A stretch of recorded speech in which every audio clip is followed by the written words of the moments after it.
Ma sœur a délibérément renversé du vin rouge sur ma robe alors que ma cérémonie de mariage commençait. Tous les invités se sont tus, pourtant mes parents se sont levés et ont applaudi. Je suis resté calme, j'ai souri et j'ai chuchoté, je vais vous faire vivre l'enfer à tous les trois. 2 semaines plus tard. Cette histoire, qui se déroule à Baltimore, dans le Maryland, va vous laisser sans voix. Je m'appelle Oli, et je suis resté figé devant l'autel, alors que ma robe de mariée blanche virait au rouge cramoisi, en une seule seconde, ici même à Baltimore. Ma sœur se tenait devant moi, tenant le verre vide qui, selon elle, lui avait glissé des mains. Mais le sourire malicieux sur son visage racontait une toute autre histoire. Alors que le liquide sombre imbibait la soie coûteuse, l'église entière a plongé dans un silence de mort, car chaque invité savait exactement que ce qu'il venait de voir était un acte de pur sabotage, plutôt qu'un accident maladroit. Pendant que le reste de l'assemblée haletait d'horreur devant la scène, les 2 personnes assises au premier rang ont décidé de briser la tension, de la manière la plus déchirante possible.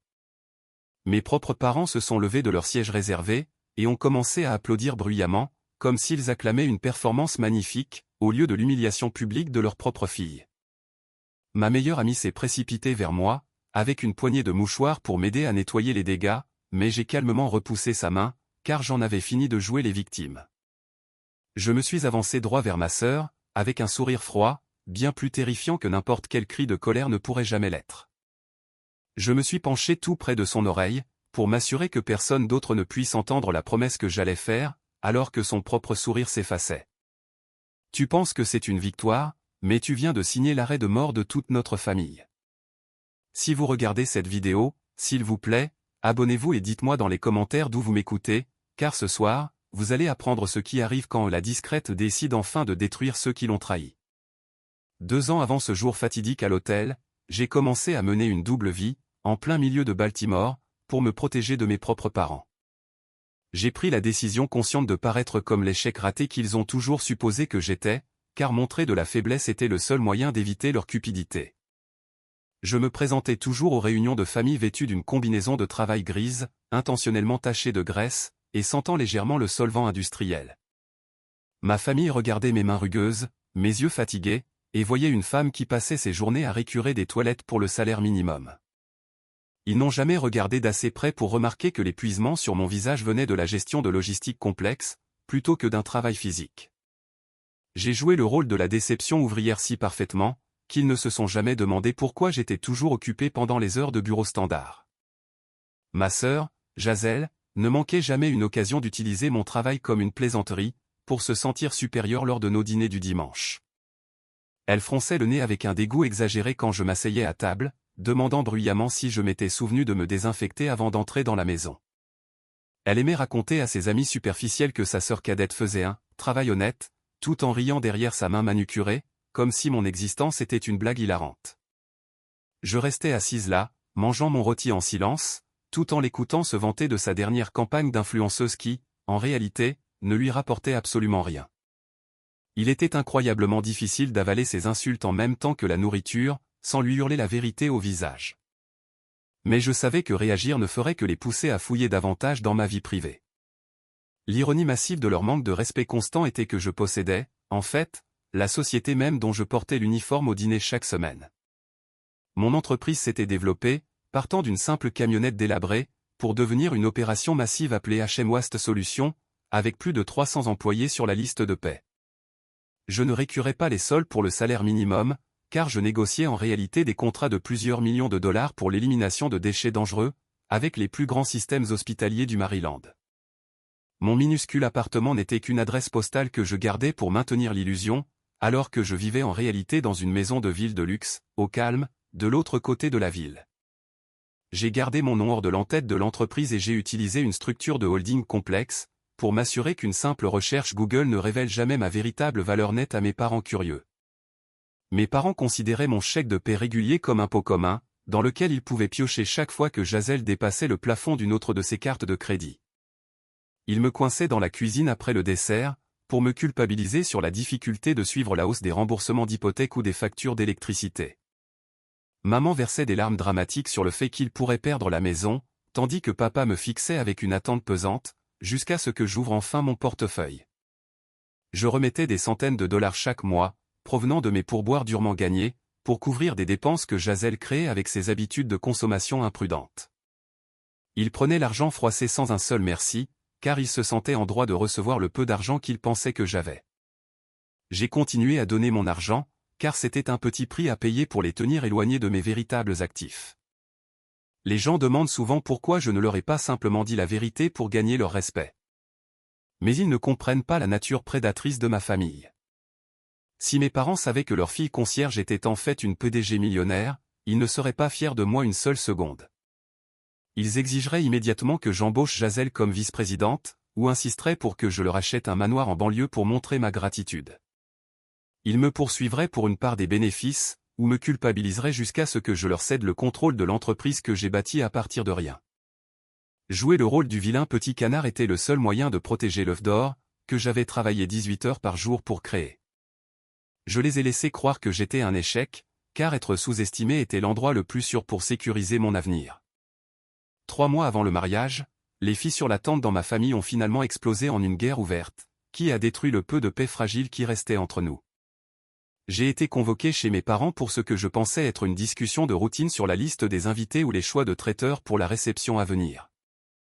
Maman m'a fait asseoir à la table de la cuisine avec une expression sérieuse, tandis que Jazel regardait son téléphone avec une indifférence ennuyée, comme si ma présence était un fardeau. Ils ont eu l'audace de me demander d'annuler ma réservation au prestigieux Arbor Hotel, pour déplacer la cérémonie dans leur jardin envahi par les mauvaises herbes, à côté de la cabane à outils. Ils prétendaient que dépenser autant d'argent pour une fête somptueuse était irresponsable, alors que Jazel avait désespérément besoin d'un nouveau véhicule de luxe pour maintenir son image d'influenceuse sociale montante. C'était absolument ahurissant de les entendre suggérer que mon budget de mariage devrait être réalloué pour financer le projet de vanité de ma sœur, sous prétexte que mon travail de nettoyeuse ne justifiait pas une célébration d'une telle ampleur. Shan était assis juste à côté de moi, et il a immédiatement rejeté leur proposition ridicule avec une fermeté qui les a complètement surpris. Il a refusé de laisser sa femme être traitée comme une citoyenne de seconde zone, le jour le plus important de sa vie, simplement pour satisfaire la cupidité de Jazel.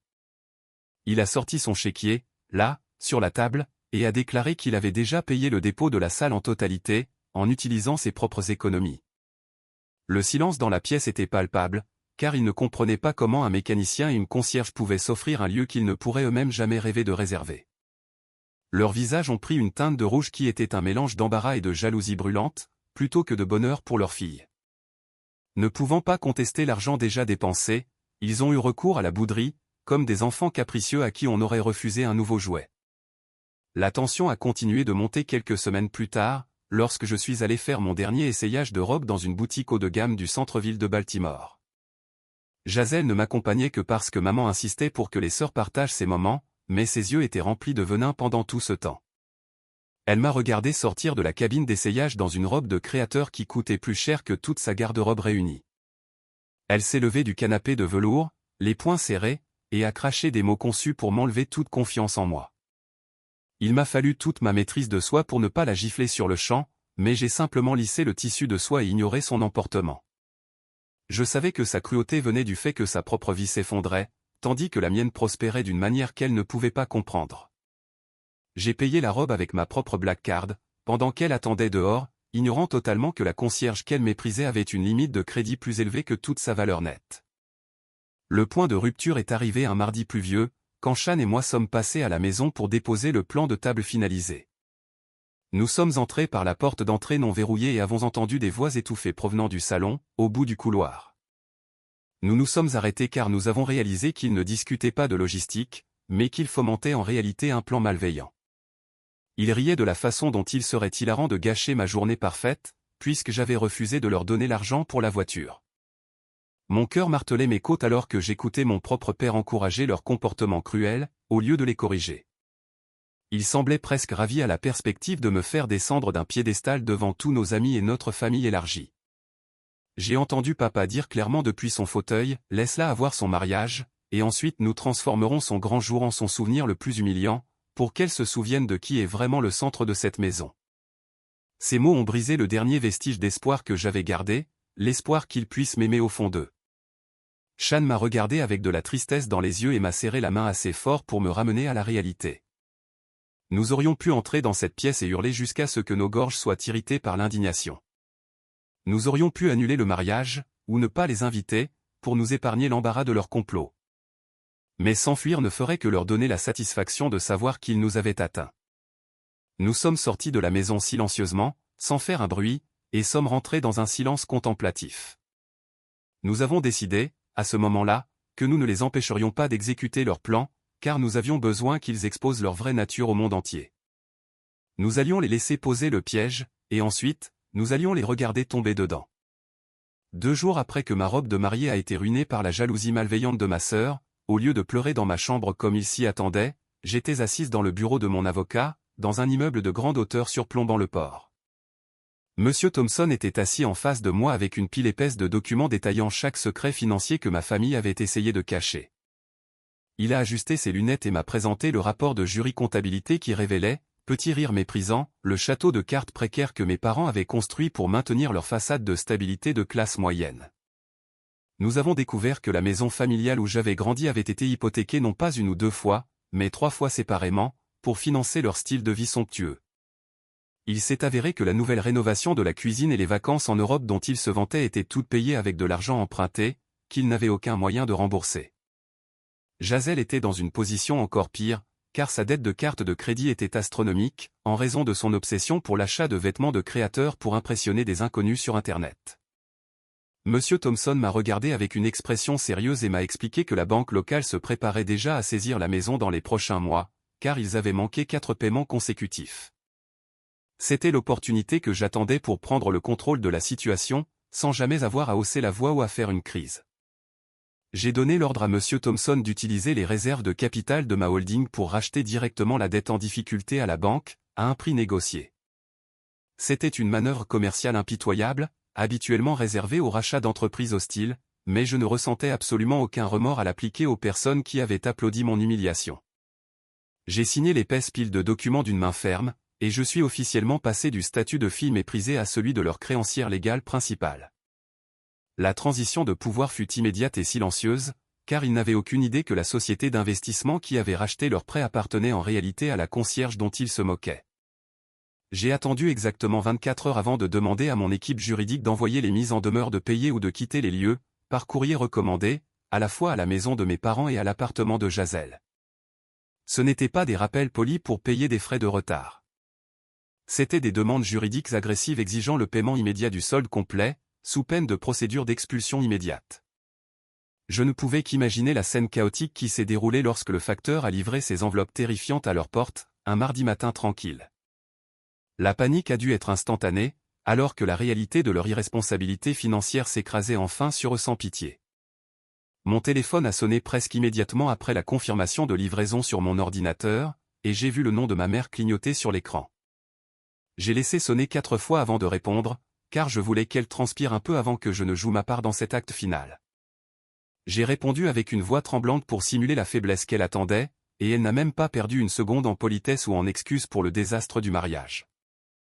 Elle respirait bruyamment dans le récepteur, comme si elle venait de courir un marathon, et sa voix était un mélange toxique de peur et de son droit habituel à tout exiger. Maman a hurlé au téléphone avec un désespoir presque assourdissant, « Holly, tu dois rentrer à la maison tout de suite parce que la famille a de gros ennuis.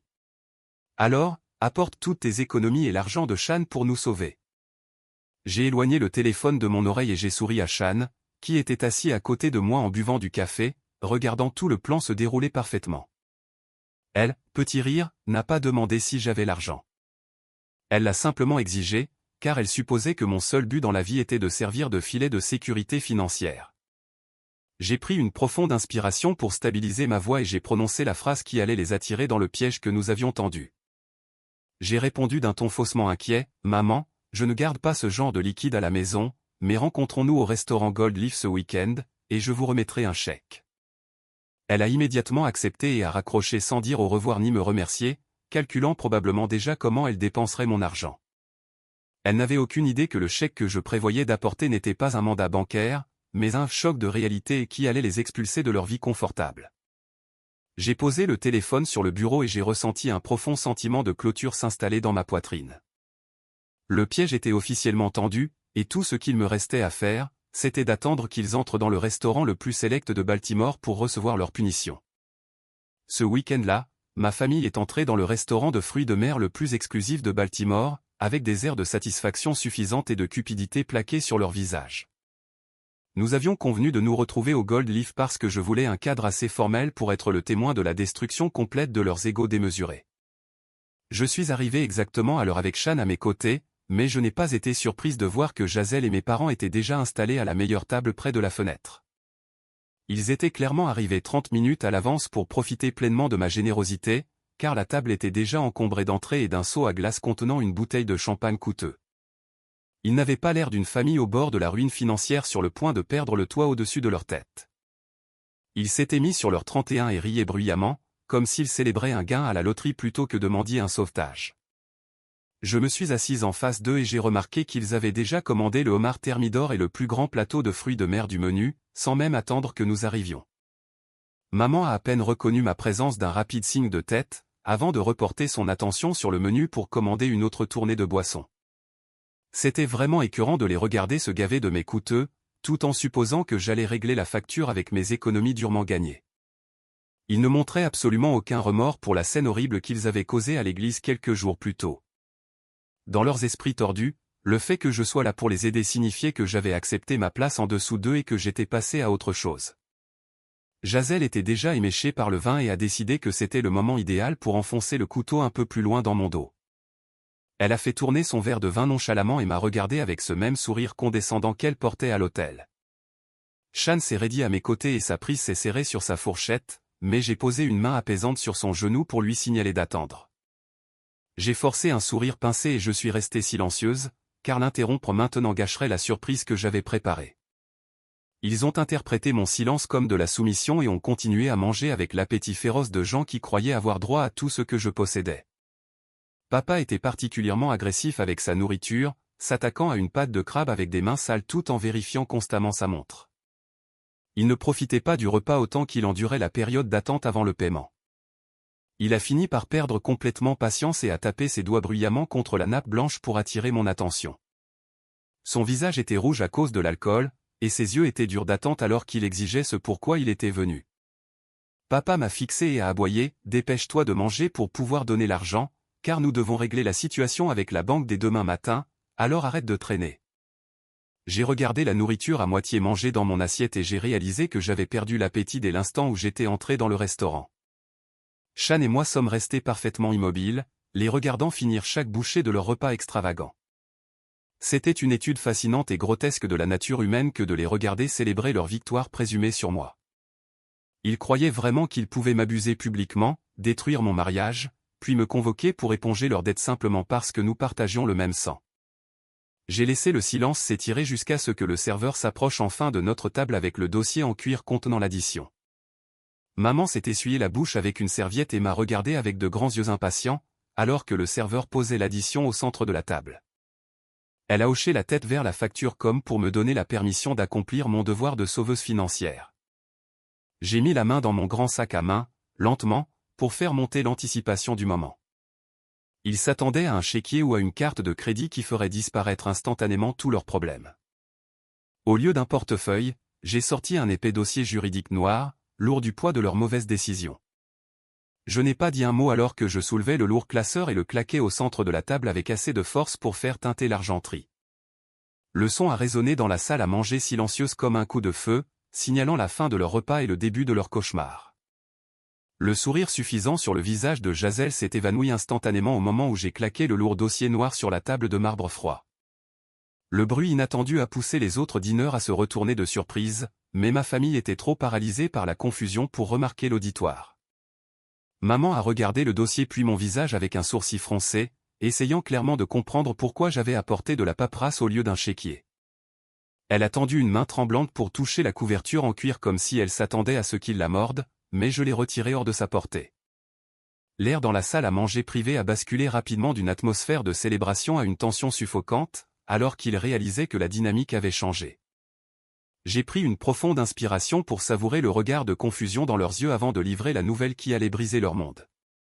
J'ai regardé mon père droit dans les yeux et j'ai déclaré, « Je n'ai pas apporté d'argent pour payer vos dettes en votre nom, mais au lieu de cela, je suis venu ici aujourd'hui en tant que nouvelle propriétaire légale de chacune de ces dettes. » Mon père a ri nerveusement et a essayé de rejeter mes paroles comme une mauvaise blague, demandant de quoi diable je parlais. J'ai ignoré sa tentative de reprendre le contrôle et j'ai ouvert le dossier à la toute première page, qui affichait les documents de transfert de propriété. J'ai fait pivoter le classeur pour qu'il puisse voir clairement les tampons rouges de la banque et les signatures notariées au bas de la page. Les documents autorisaient le transfert de l'hypothèque de leur maison et les droits de recouvrement pour les cartes de crédit de Jazel à une société appelée HM Wast Solutions. Papa a plissé les yeux sur le papier et a marmonné le nom de l'entreprise à haute voix, ne parvenant toujours pas à faire le lien entre l'entreprise et sa fille. J'ai pointé la ligne de signature pour le PDG de la société acquéreuse, et leurs yeux se sont agrandis à l'unisson lorsqu'ils ont vu mon nom complet signé en lettres noires et grasses. Jazel est devenu d'une pâleur cadavérique, et sa bouche s'est ouverte et fermée à plusieurs reprises comme un poisson hors de l'eau. Alors que la réalisation la frappait, elle m'a regardé avec un mélange d'horreur et d'incrédulité, luttant pour réconcilier l'image de sa sœur concierge avec la PDG sur le papier. Je me suis penché en avant à travers la table pour m'assurer qu'elle entende chaque mot du rappel à la réalité que j'allais lui livrer. J'ai fixé son visage terrifié et j'ai dit, « Tu te plains toujours que je pue la poubelle, mais cette pile de poubelle génère plus de 2 millions de dollars de revenus nets pour moi chaque année, alors que toi, tu n'es rien d'autre qu'un zéro. » Le silence qui a suivi ma déclaration était assez lourd pour les écraser, alors qu'ils digéraient l'ampleur de leur erreur. Ils avaient passé des années à se moquer de la source même de richesse qui aurait pu assurer leur avenir, s'ils avaient seulement montré un peu de décence. Maman a regardé sa robe coûteuse, puis m'a regardé, comprenant enfin que la fille qu'elle avait traitée comme une servante était en fait la personne la plus puissante à table. Shan a décidé qu'il en avait assez vu de leur silence stupéfait, et s'est levé de sa chaise avec un regard de pur dégoût sur le visage. Il s'était mordu la langue pendant des années chaque fois qu'il m'insultait, et maintenant il était prêt à tout laisser sortir. Shan a pointé un doigt tremblant vers les vêtements de créateur qu'il portait et a dit, « Chaque chose que vous possédez, de ces sacs à main de créateur à ce repas coûteux, existe grâce à Oli. Pourtant, vous avez choisi de mordre la main qui vous nourrit. » Mes parents se sont recroquevillés sur leur chaise sous son accusation, car ils savaient qu'il n'y avait aucun mensonge dans ses paroles.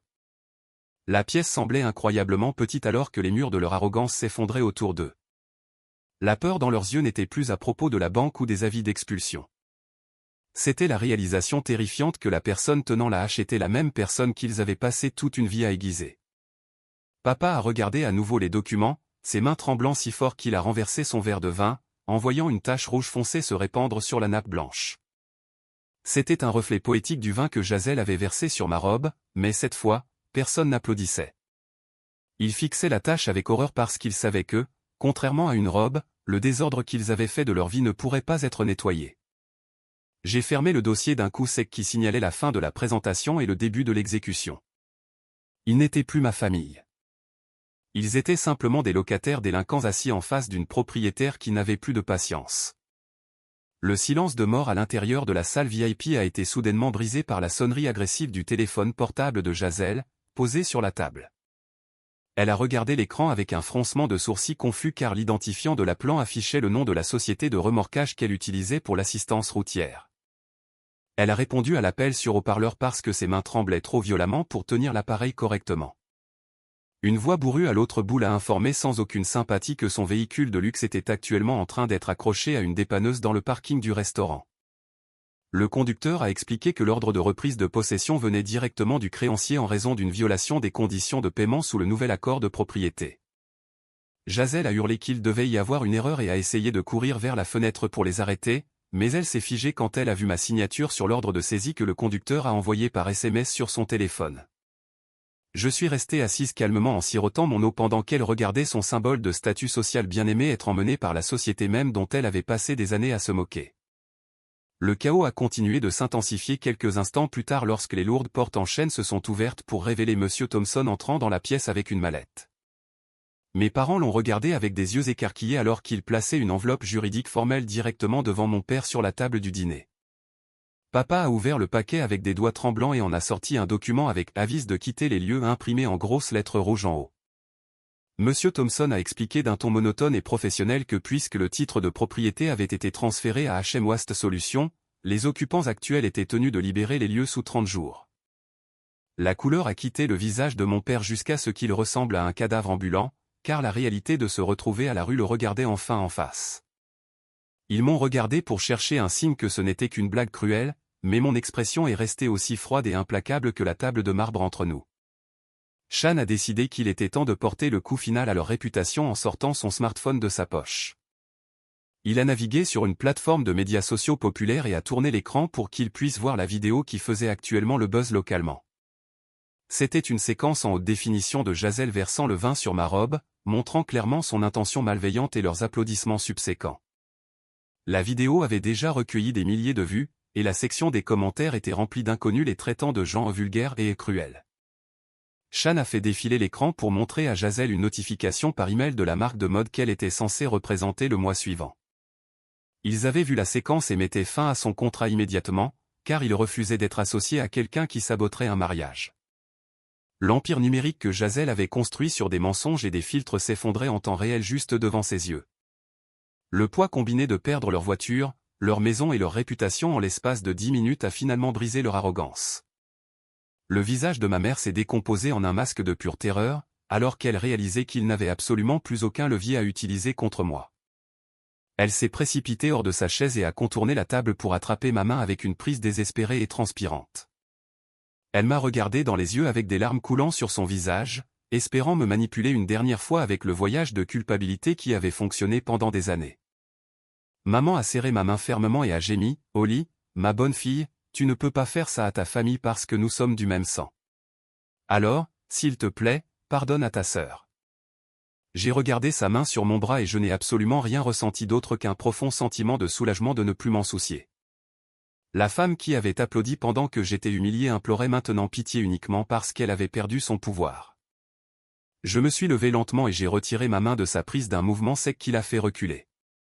J'ai lissé les rides de ma robe et j'ai pris mon sac à main tout en regardant les 3 personnes qui étaient pour moi des étrangers depuis longtemps. Je les ai regardés sans aucune émotion et j'ai dit, « Les liens du sang se sont rompus au moment où vous avez applaudi à mon mariage, alors payez ce repas vous-même, ce sera votre première leçon d'indépendance. » J'ai tourné le dos à leur silhouette sanglotante et je suis sorti du restaurant avec Shan me tenant la main fermement. Nous les avons laissés là, assis avec une addition de $1000 qu'ils ne pouvaient pas payer, et une vie entière de regrets auxquels ils ne pourraient jamais échapper. 6 mois se sont écoulés depuis ce dîner fatidique au restaurant, et le froid mordant de l'hiver de Baltimore ne me fait plus frissonner jusqu'aux os, car ma vie est enfin remplie d'une véritable chaleur. Le silence dans notre maison n'est plus un fardeau pesant, mais un sanctuaire paisible où Shan et moi préparons joyeusement l'arrivée de notre premier enfant. Nous avons passé les dernières semaines à peindre la chambre de bébé dans des couleurs pastel douces et à assembler les meubles pour l'enfant qui grandira en ne connaissant que l'amour et le soutien. Mon entreprise a continué de s'étendre rapidement dans les États voisins car les scandales entourant ma famille ont en fait prouvé à mes investisseurs que je suis une dirigeante capable de prendre des décisions difficiles sous pression. Je m'assois souvent au coin du feu dans notre magnifique nouvelle villa, et je réfléchis à quel point le monde semble plus léger quand on coupe complètement le poids mort des relations toxiques de sa vie. Mes parents ne s'en sont pas sortis aussi bien car les conséquences de leur négligence financière les ont rattrapés exactement 30 jours après l'incident du restaurant. Ils ont été légalement expulsés de la maison familiale qu'ils avaient hypothéquée 3 fois et ont été forcés d'emménager dans un appartement exigu d'une chambre dans un quartier difficile de la périphérie de la ville. La transition d'une maison spacieuse à un minuscule appartement où le chauffage fonctionne à peine a été un réveil brutal qui a brisé ce qui leur restait de fierté. Ils ont été forcés de sortir de leur retraite car leur chèque de sécurité sociale ne pouvait pas couvrir leur loyer et leurs dettes croissantes. Mon père passe maintenant ses journées à emballer des provisions au supermarché local, tandis que ma mère scannait les articles à la caisse avec un regard de misère permanente gravé sur son visage fatigué. Ils sont forcés de servir les mêmes voisins qu'ils avaient l'habitude de mépriser, et l'humiliation de leur chute sociale est écrite dans chaque ride de leur visage. Jazelle a subi la justice la plus poétique de toutes car son refus de développer de réelles compétences l'a laissée avec absolument aucune option lorsque sa carrière d'influenceuse s'est évaporée du jour au lendemain. Elle a postulé pour des dizaines d'emplois de bureau, mais a été rejetée à chaque fois car une vérification des antécédents a rapidement révélé la vidéo virale d'elle vandalisant mon mariage. Elle n'a finalement pas eu d'autre choix que d'accepter le seul poste disponible pour quelqu'un avec sa réputation et son manque d'expérience. Ma sœur travaille maintenant comme membre du personnel de nettoyage pour une entreprise de nettoyage commercial qui se trouve être l'un de mes plus petits concurrents dans la ville. Elle passe ses nuits à récurer les sols et à nettoyer les toilettes dans des immeubles de bureaux tout en portant un uniforme bien moins flatteur que celui que j'avais l'habitude de porter. L'ironie de sa situation n'échappe à personne car elle effectue maintenant exactement le même travail manuel qu'elle a passé des années à se moquer de moi pour le faire. J'ai d'ailleurs vu les trois hier alors que Shan me conduisait à mon examen prénatal à l'hôpital du centre-ville. Ils étaient blottis les uns contre les autres à un arrêt de bus sous une pluie glaciale car ils ne pouvaient plus se permettre d'entretenir un véhicule. Ils avaient l'air gris et vaincus en attendant les transports en commun pour les emmener à leurs emplois au salaire minimum. Je les ai regardés frissonner dans leur manteau fin à travers la vitre teintée de notre SUV de luxe chaleureux, mais je n'ai pas demandé à Shan de s'arrêter ou de leur proposer de les emmener. Je n'ai ressenti aucun besoin de les sauver car j'ai enfin compris que leur souffrance était le résultat direct de leur propre choix. Nous sommes passés devant eux sans ralentir car regarder en arrière vers le passé ne ferait que nous distraire du bel avenir que nous construisons. Toute cette expérience douloureuse m'a appris plusieurs leçons inestimables que je m'assurerai de transmettre à mes propres enfants un jour. La leçon la plus importante est que la valeur d'une personne n'est jamais définie par les vêtements qu'elle porte ou le titre de son poste, mais par l'intégrité de son caractère. Nous ne devons jamais tolérer les gens qui utilisent le lien sacré de la famille comme une arme pour nous manipuler ou exiger des choses qu'ils n'ont pas méritées. Couper les ponts avec des membres toxiques de la famille n'est pas un acte de cruauté mais un acte nécessaire de préservation de soi, pour protéger sa propre santé mentale et son avenir. L'univers a une façon d'équilibrer la balance, car le karma regarde toujours et finira par servir à chacun exactement ce qu'il mérite. Merci beaucoup d'avoir écouté mon histoire jusqu'à la fin et de m'avoir soutenu à travers cet incroyable voyage de justice et de rédemption. J'apprécie vraiment chacun d'entre vous qui s'est tenu à mes côtés dans la section des commentaires et a validé ma décision de me défendre. S'il vous plaît, abonnez-vous à la chaîne et partagez vos propres pensées dans les commentaires ci-dessous, car j'aimerais savoir comment vous auriez géré cette situation.